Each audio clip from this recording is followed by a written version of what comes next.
Welcome to the SwimSwam podcast. I'm your host, Coleman Hodges, and joining me today, we've got a very special guest. He hails from Australia. He's representing the New York Breakers in season 2 of ISL. He is a World University Games bronze medalist, Brendon Smith. Brendon, how's it going, man? I'm good, thanks. I'm good. It's good to be here.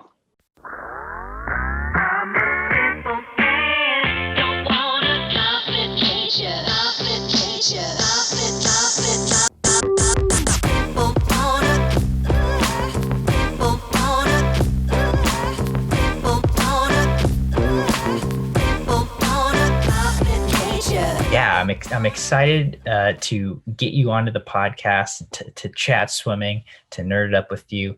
But first of all, you're in Budapest right now. You were only one of 2 Australians to be in Budapest to compete in this season 2 of ISL. Obviously, we reported on it. It seemed like an unfortunate situation. Give me your perspective on how you ended up to actually be in Budapest to get to compete in this second season of ISL. Yeah, sure. It is a bit of a bummer that I'm not here with all my Aussie mates, but I'm glad that Emily Seabrom's come and she's made the journey with me. Really appreciate it. But so basically I had to come to my own conclusion that the benefits of coming here and racing for ISL far outweighed the risk that I would be taking. I'm so glad that I did. Even though Swimming Australia did not condone people traveling, but they understand my situation, especially in Victoria, was different to everyone else in Australia. So I sort of came to that conclusion on my own, even with Swimming Australia not wanting it. Yeah. Okay. So you said your situation in Victoria was different than everyone else's. Can you give me the details on that? What makes your situation unique? Yeah, sure. So basically, within Australia, when the corona really took hold, I think it was around the time that the Olympics were cancelled. Mm-hmm. Everyone in Australia was out of the water at the exact same time. And that was sort of just a national thing, lockdown, keep it under control. You know what they say, flatten the curve. So There's not too many cases, hospitals, all that. So everyone went into lockdown, and that was, it is what it is.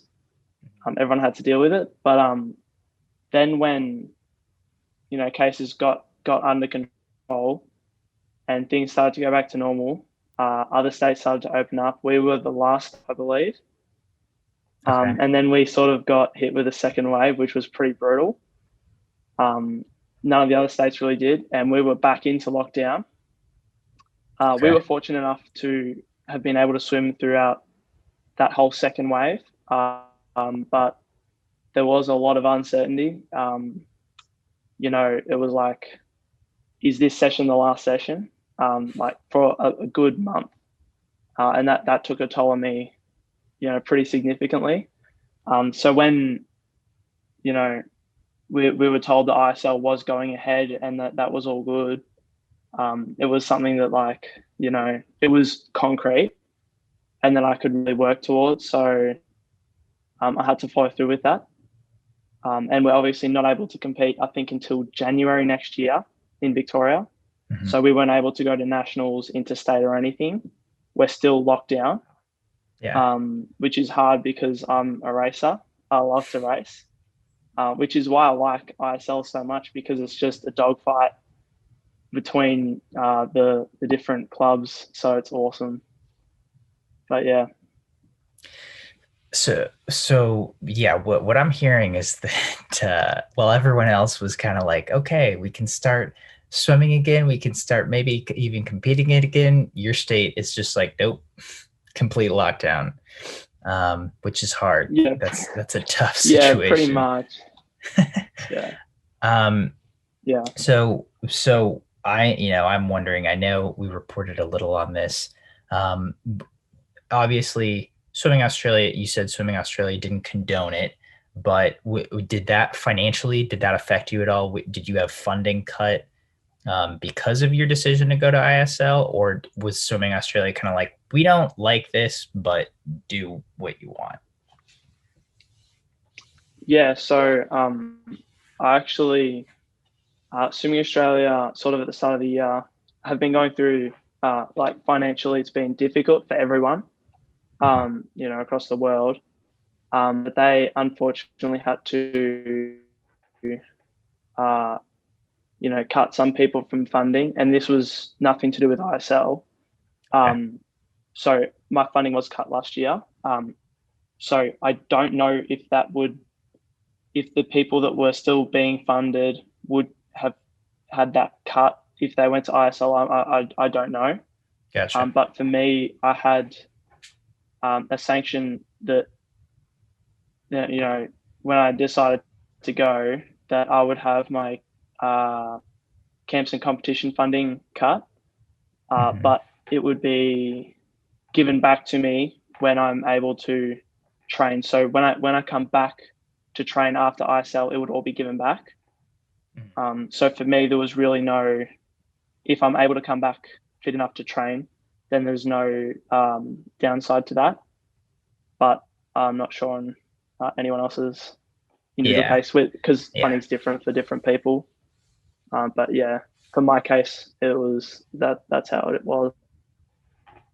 So that to me that kind of seemed, yeah, I just in your case, seems like kind of a win-win for me. You have the opportunity to come to Budapest, earn some Yeah, money there, come back to Australia, earn some money there. Uh, so it seems like a good situation for you. yeah, yeah. It's not all good, but I think it's good that I'm able to still come, and it's not too big of a penalty coming back. Gotcha. Um, so okay, so that's it's not. You mentioned it's not all good. Do you see a downside to this situation for you? And if you want to pass on that, that's fine. But what makes this situation Well, difficult? there is a downside. Like, well, if I do get sick, then that's obviously a big downside. Definitely don't want to Yeah. get sick. And also, if something does happen to me and I come back not able to train at the Mhm. level I was when I left, then there would be a problem. But with all going well and me staying safe and able to actually fly back into Australia, which was another problem, Australians getting back into the country is a big issue. Okay. And obviously quarantining for the 2 weeks. So there are a few downsides, but um, obviously I still made the decision to come, which I stand by. Yeah. So tell me about the process that going to Budapest, being in Budapest, has been like so far. Yeah, so I was, fly out Saturday 10 p.m. Get I think it was 26 hours overall to get into Budapest, which isn't too bad. It was, the flights were Okay. okay. They were empty flights. I mean, I think there were Oh, 26 people on that's my first flight. oh Yeah, nice. so and probably about the same on the next flight. I think between 20 and 30 people. The last flight was pretty full because that was a little plane. Everyone going to ISL was on it. Um, but yeah, I mean, it was no troubles. But then when we got here, we had to get the COVID test, and it was pretty brutal. I don't know if you've seen anyone's stories or Instagram videos on it, but yeah, they get right up in your nose, and it's like Right. people reckon they're tickling your brain.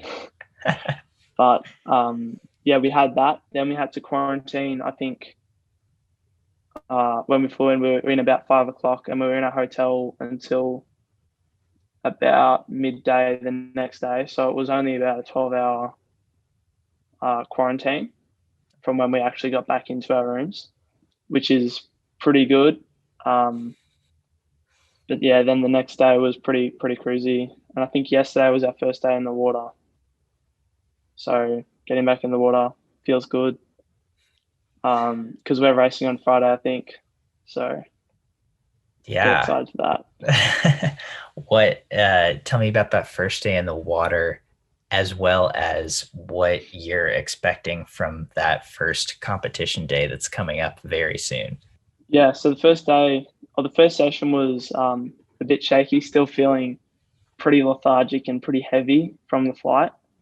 But then that night was pretty good. You know, the next day, well, I'm about to go to training after this, feeling a lot better. But I think we get our roster this today. So we get our roster for who's competing in what. So I think I'll be doing the 400 freestyle and 400 IM, but we'll have to wait and see. So you seem like a pretty mid-distancey kind of guy. From what I've seen, the events you race at some of the meets you've been to. Tell me about your swimming background. How long have you been in the sport? What has it been like coming up through Swimming Australia? Yeah, so I started. Well, I probably learned to swim, I think, before I could even walk. My parents had me in the water at a very young age. But it wasn't always. It didn't really come naturally to me. Like I could swim, but it wasn't till about probably 15 or 16 that I actually was competitive at a national level. And then I sort of, grew from there year over year. It's been good. I've been lucky enough to have gone to Junior Pan Pacific Championships. Hello, back again. Also World University Games last year, amongst many other interstate and other international trips that I've been on. So really fortunate to have had swimming take me this far, and I definitely don't take it for granted, or it hasn't a day gone by that I don't thank myself or thank that this has happened to me. But yeah. Tell me about these international trips that you go on, because I have an idea of like maybe what a junior team member in the US, what trips they would go on, but what kind of trips does Swimming Australia take you as a younger, or maybe someone who's lower on the national team totem pole? What kind of international trips do you go on there? So basically we have our you have junior worlds, junior Pan Pacs, youth Commonwealth Games, youth Olympics. So they're all the competition side of things. Mm-hmm. You can also be selected for, I think there's a national flippers. That's not so much international, but it's bringing everyone within the nation together to train for a good block of training. Mm-hmm. They also have the thing called Youth Transition, which I'm fortunate enough to be a part of, where you can go international to compete at any competition you deem, that you think will help you be the best athlete you can be. So I went to the US Open Nationals last year, and we were lucky enough to get gold in the 4x200 freestyle last year. I think Nice. I saw you there. Oh, heck yeah, that was yeah. an awesome experience. Yeah. That is awesome. So that the one in December, right, in Atlanta, or was that the one in Oh no, it was California? the one in California. Okay, nice. At Yeah. So Stanford. yeah. Okay. So but yeah, Yeah. was that your first time in the States? What was that meet like for you? It was the first time in the States competing. I'd been there for travel. Okay. But it's awesome to see the amount of depth that there is um, in every event. Like within Australia, you have some events that are weaker, some that are stronger. And, depending on the event, it's either, pretty difficult or not too difficult to make finals and whatnot. But it's really cutthroat in America. I mean, you have, your A, B, C. I think they even had D finals. Yeah. Which is insane in every single event, pretty much. So, yeah, I think that's the biggest difference. It's not so much to get first, second, third. It's like, like fourth to 30th is just like that's where the biggest difference is, I think. And that's really cool to see. Yeah. So, you're like we said, you think you're going to swim 4 IM, 4 free in ISL. Tell me about your training. How did you end up, kind of competing in these events, 4 IM, 4 free, 200 free? Have you always been a mid D guy, or did you kind of evolve into that over time? When I was really young, I was actually a breaststroker, like my older sister and younger sister. But then I did a bit of fly, and then probably about 14, 15, I started doing freestyle. And then when I moved up into the squad, the top squad at our club with Scott Talbot, he had me doing 1500, and I think that was just what he saw and how I worked would be the best chance for me to make an open team. So we really pushed that for probably a good year, and then I think it was 2018 nationals. I dropped a heap of time in my medley, and won nationals in that. That was my first national gold medal, and I think it was the first event I qualified for Junior Pan Pacs in, and I think it was since then it was basically medley, and then 400 medley and 400 free complemented each other really well. And I always like to not just focus on the one event, which is why 400 IM is so good, because it trains other events, indirectly. So it's like really good to have backups. If one stroke's not feeling good, you can always train another thing. And same in competition. So that's what I really like about it. Yeah. What immediately comes to my mind with those two events is that if you make an Olympic team in one, they're the same day, right? They're both on day one of the Olympics. I know. So, it's really frustrating. Just a fun question. Which one would you rather swim at an Olympic Games?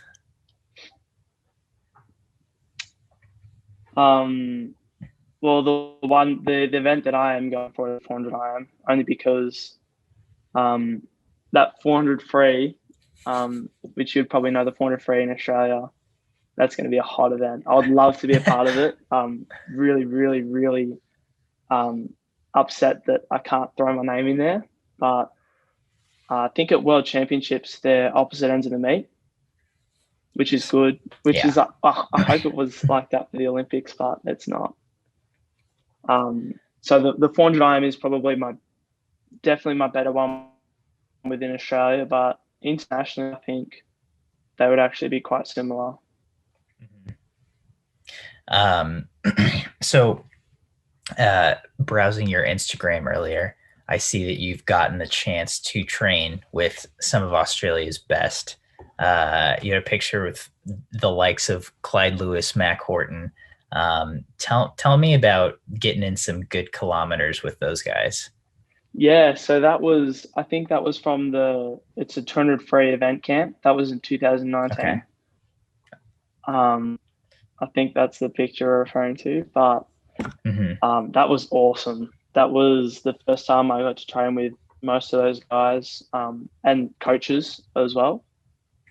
They're really hard workers.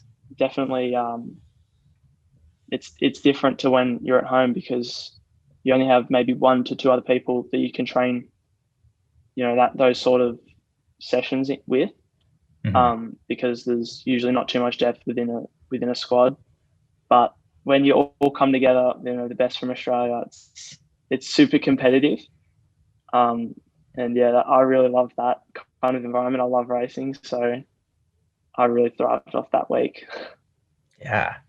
Were you guys really hitting it hard, or was it more of like a relay technique camp? What did you guys do? Any particular set that you remember that was really challenging? Well, it was an event, so it was supposed to be like relay technique, and we did do a fair bit of that, but it was there to train hard and do really hard sessions together, um, which we did a lot of. And there was one set in particular really uh, I'll never forget, and it was 10 150s. I think it was no, it was 20 150s, and it was one off. And yeah, it was long course meters. Everyone was going well under 130 for the 150s, so it was pretty insane. I remember the last one was off the blocks, Hmm. and you had boys going like 122s. It was really quick. That's pretty spicy. Did you win? Fast. Yeah. No, I was actually up there in the first nine, but yeah, the other boys turned it up for the last one. I didn't really have the speed for that because I mean at the time my PB was only 151, so well under PB pace for me. Nice. Hey, that's good. Yeah. Um, oh, so that sounds like a super cool experience. It sounds like you're kind of just getting your elite legs under you, and it's going really well. Did you get to watch the ISL at all last season? And if so, what are you most excited for about this upcoming season? It starts in like 2 days. Yeah, I know. Yeah. Um, I did get to watch some last year. And I don't know if you know yet, but it's going to be literally 3 times bigger. That's what we were told yesterday in our briefing. The stage Wow. and everything.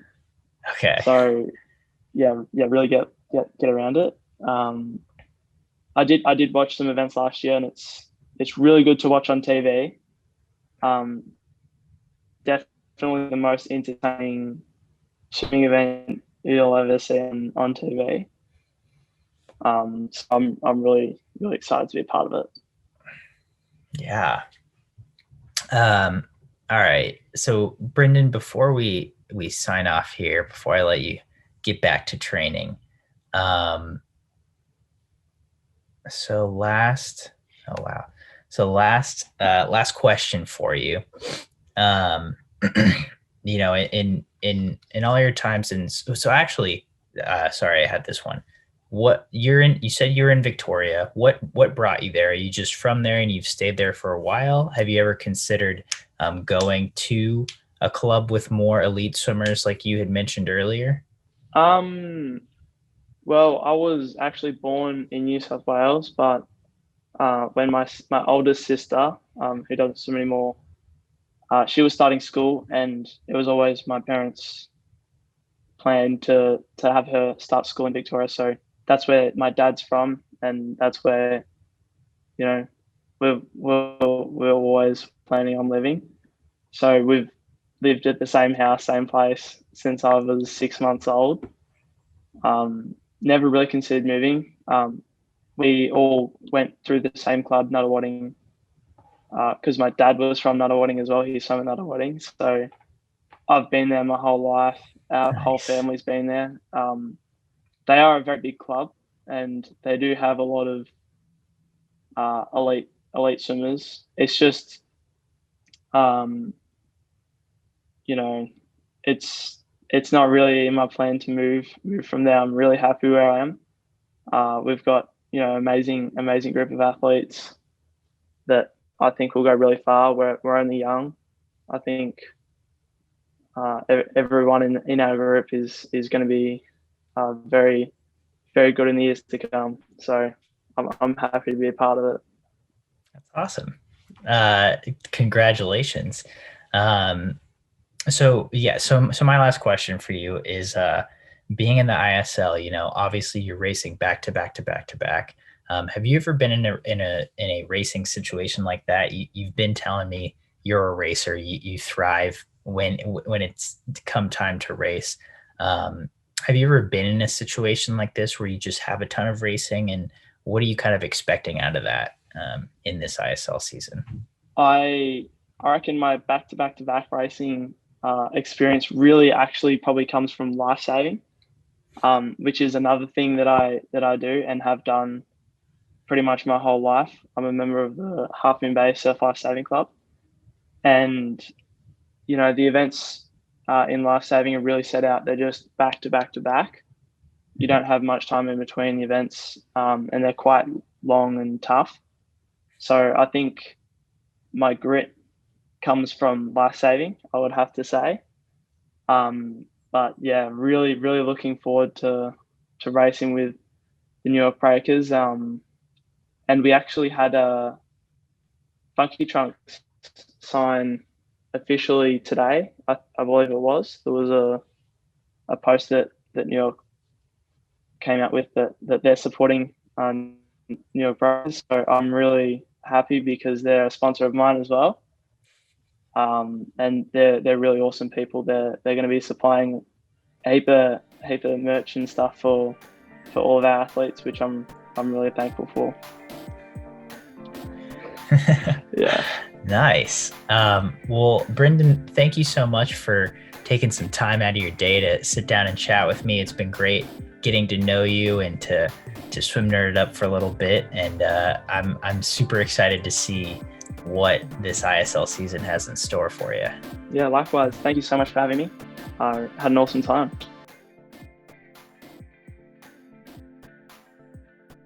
You've been listening to the SwimSwam podcast. Stay tuned for new episodes every week. You can take SwimSwam podcast on the go by subscribing on your favorite podcast platform. Look for links in the description below, and be sure to subscribe to our YouTube channel for more videos as well.